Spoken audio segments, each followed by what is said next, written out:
ခေတ်ဘရင်ဘလို့များအုပ်စိုးခဲ့ကြတယ်လေတကယ်ပဲကောင်းတဲ့တိုင်းပြည်ကိုကြီးမှန်းပြီးတည်ထောင်ခဲ့ကြတယ်လားအချိန်တစ်ခါကပျော်စရာစိတ်ကူကိုလက်ရှိတွေ့နေရတဲ့မညံထဲမှာပဲခြံထားခဲ့ရတော့မယ်ထင်တယ်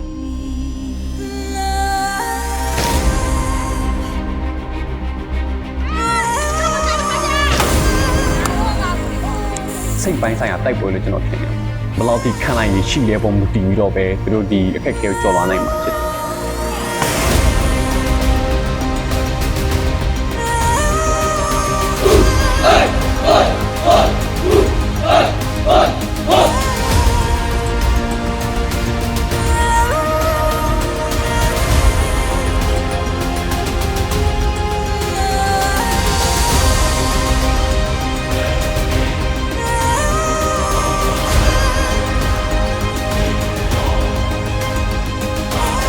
ဒီလောက်ကြီးမဆန့်ရင်ငါကြီးတက်ဖြတ်ပြီးလုပ်နေတာကိုဒီနိုင်ငံတကာကလည်းကြည်ရများအံ့ဩတယ်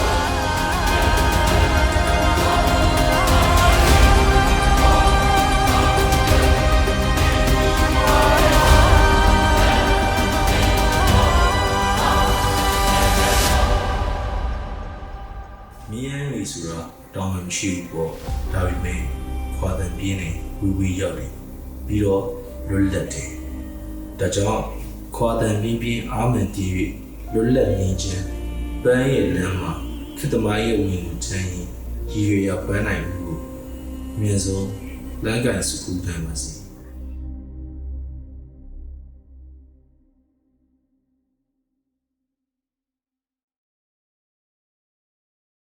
Peacock Film Festival.